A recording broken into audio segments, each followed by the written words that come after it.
नीट UG 2026 ची तयारी करणाऱ्या विद्यार्थ्यांसाठी NTA आपल्या ऑफिशियल वेबसाईटवर एक ॲडवायझरी जाहीर केलेली आहे. त्या ॲडवायझरीमध्ये विद्यार्थ्यांना काही सूचना केलेल्या आहेत. नीटचा ॲप्लिकेशन फॉर्म जो आहे तो सुटण्यापूर्वी विद्यार्थ्यांनी काय काय तयारी करायची आहे याविषयी डिटेल इन्फॉर्मेशन त्यांनी आपल्या ॲडवायझरीमध्ये दिलेली आहेत.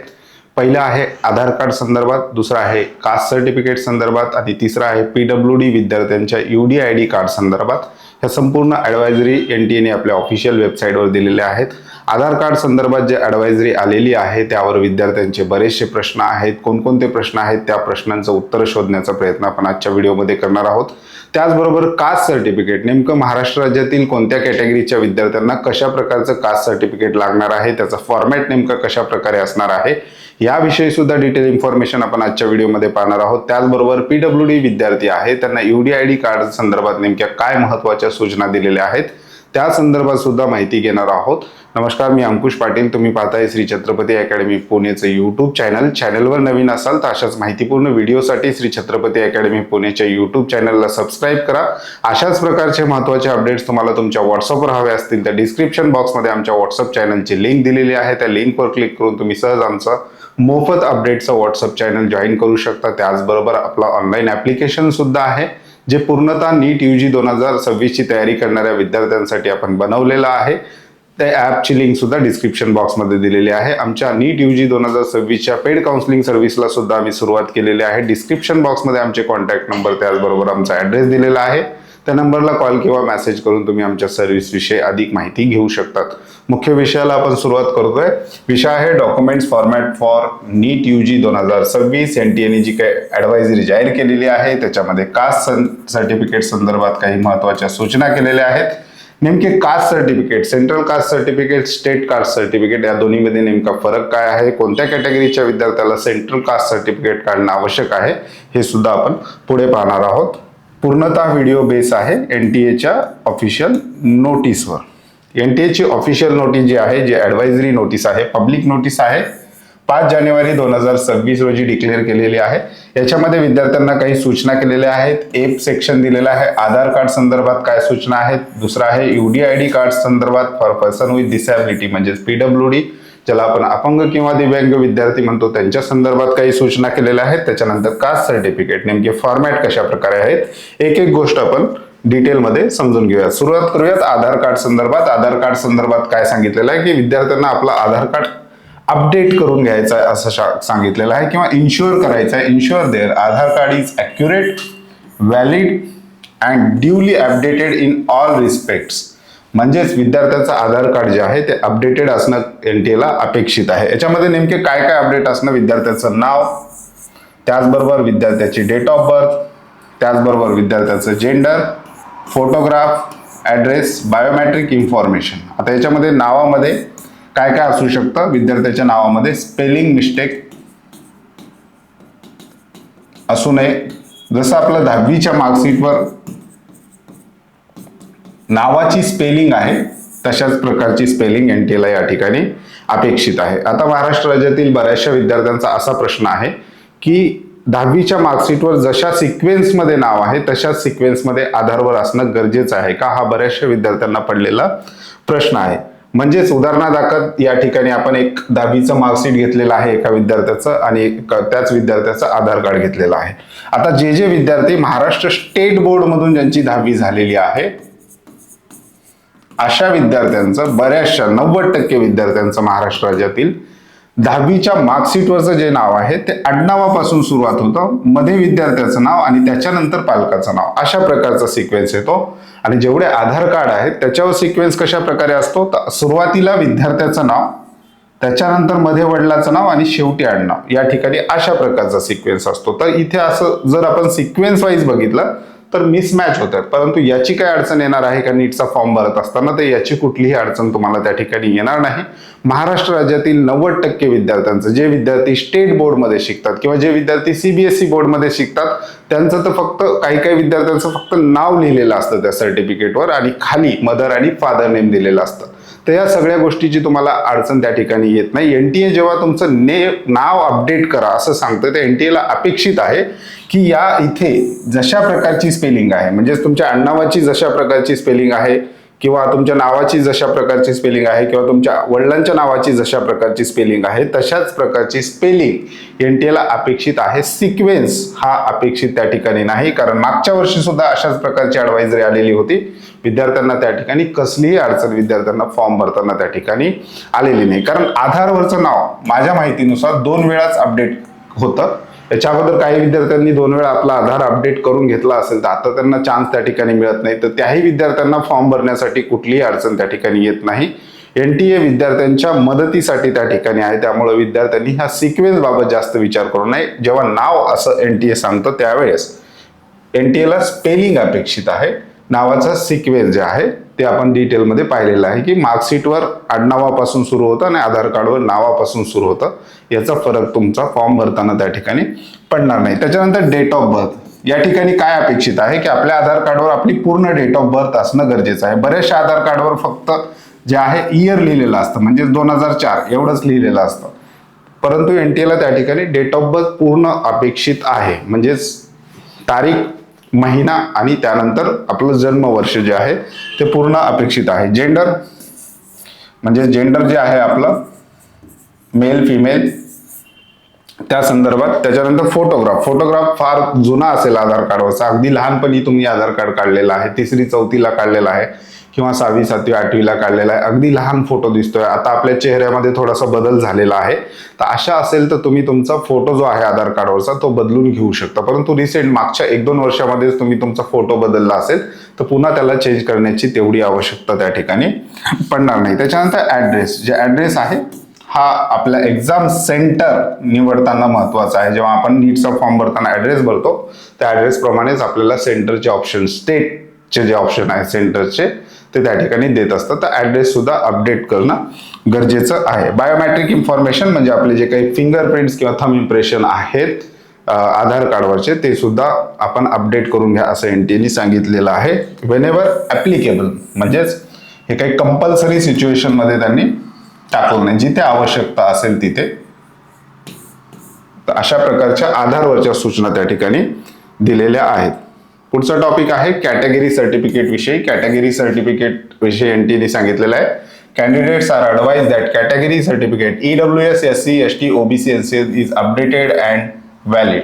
आता या ठिकाणी महाराष्ट्र राज्याचा जर आपण विचार केला किंवा या राज्यातील विद्यार्थ्यांचा विचार केला तर 2 प्रकारचे कॅटेगरी सर्टिफिकेट या ठिकाणी बनवू शकतात. एक आहे स्टेट म्हणजे महाराष्ट्र स्टेटचं कॅटेगरी सर्टिफिकेट आणि दुसरा आहे सेंट्रल कॅटेगरी सर्टिफिकेट. जेव्हा आपण एनटीएचा किंवा नीटच्या फॉर्मचा विचार करतो तर त्या ठिकाणी सेंट्रल कास्ट सर्टिफिकेट अपेक्षित आहे, कारण एनटीए किंवा नीट एक्झाम कंडक्ट करणारी जी काही एजन्सी आहे ती सेंट्रल गव्हर्नमेंटच्या अखत्यारीत त्या ठिकाणी येत असते. त्यामुळे नीटचा फॉर्म भरत असताना सेंट्रल कास्ट सर्टिफिकेट त्यांना त्या ठिकाणी अपेक्षित आहे.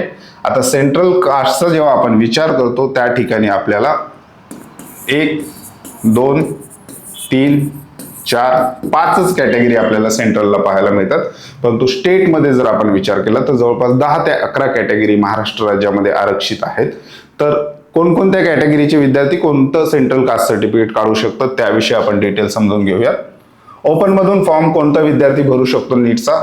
जो स्टेटमध्ये ओपन आहे, जो स्टेटमध्ये SCBC आहे म्हणजेच मराठा आरक्षण मिळालेलं आहे, SCBC चे caste certificate, caste validity non creamy layer विद्यार्थ्याकडे अवेलेबल आहे किंवा तो अप्लाय करतो आहे, परंतु त्याच्याकडे सेंट्रलचे EWS सर्टिफिकेट त्या विद्यार्थ्याचं निघत नाही, तो विद्यार्थी ओपन मधून आपला नीटचा फॉर्म भरू शकतो.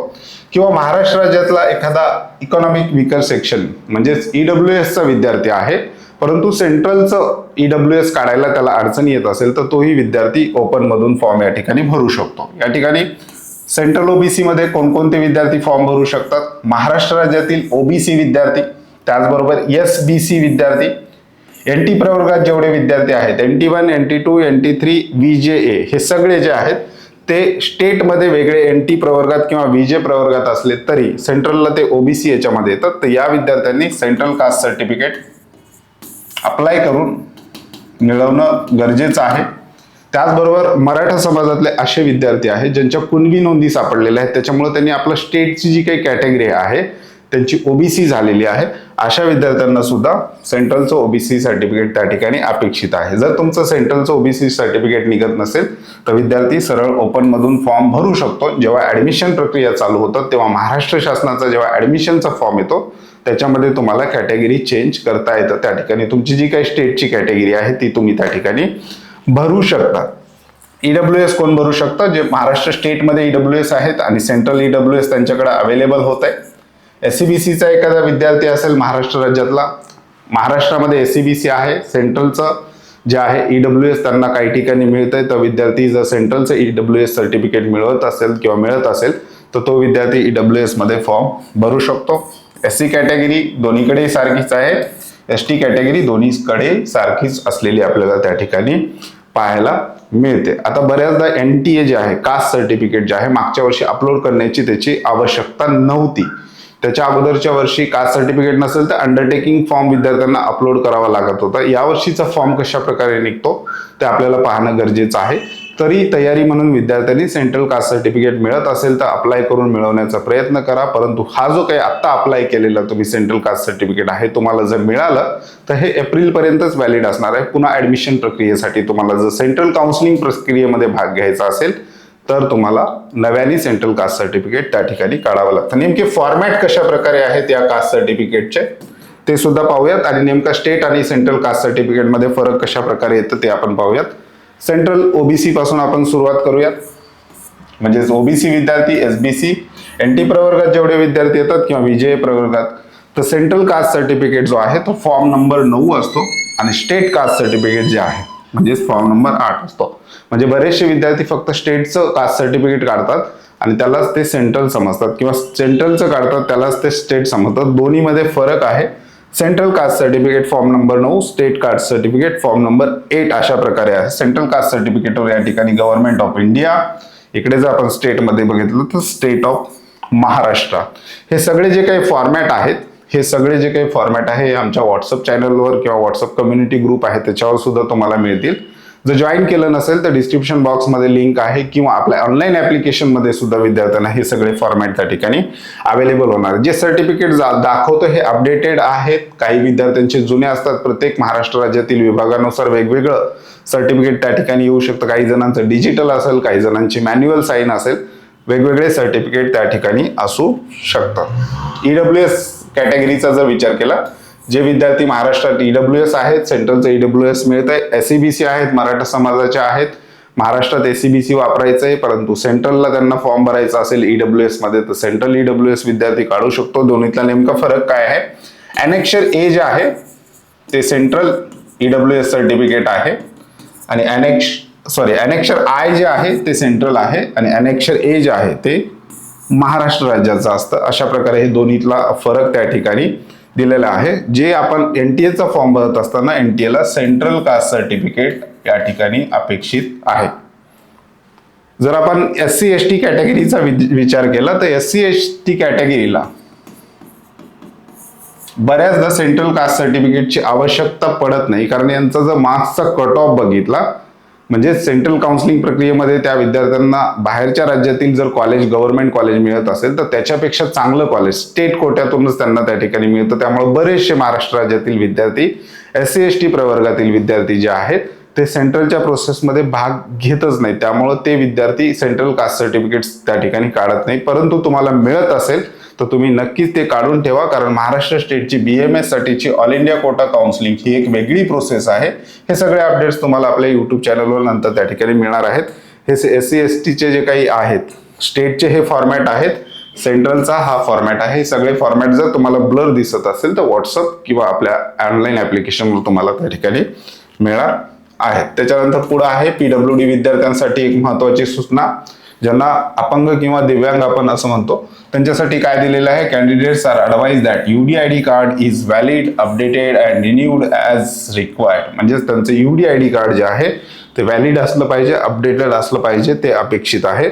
म्हणजेच एखादा अपंग किंवा दिव्यांग विद्यार्थी त्याला डिस्ट्रिक्ट, आपलं जिल्हा रुग्णालय जे आहे तिथून अगोदर PWD सर्टिफिकेट मिळवावं लागतं. त्या बेसिसवर UDID तो विद्यार्थी अप्लाय करू शकतो. अशा प्रकारचे UDID कार्ड शासनामार्फत त्या विद्यार्थ्यांना दिलेलं असतं. हे सुद्धा विद्यार्थ्यांकडे असणं त्या ठिकाणी गरजेचं आहे. ह्या काही महत्वाच्या ज्या काही सूचना आहेत त्या NTA केलेल्या होत्या. या व्यतिरिक्त तुमचे काही प्रश्न असतील तर कमेंटमध्ये तुम्ही त्या ठिकाणी टाकू शकता. त्याच्यावर आपण सेपरेट व्हिडिओ त्या ठिकाणी घेऊ शकतो. चॅनलवर नवीन असाल तर चॅनलला सबस्क्राईब करा. अशाच प्रकारचे अपडेट्स व्हॉट्सअपवर मिळतील, ऑनलाईन ॲप्लिकेशनमध्ये सुद्धा मिळतील. तुर्तास आजच्या व्हिडिओमध्ये आपण इथेच थांबतोय. पुन्हा भेटूयात आणखी एका नव्या आणि माहितीपूर्ण व्हिडिओमध्ये. धन्यवाद.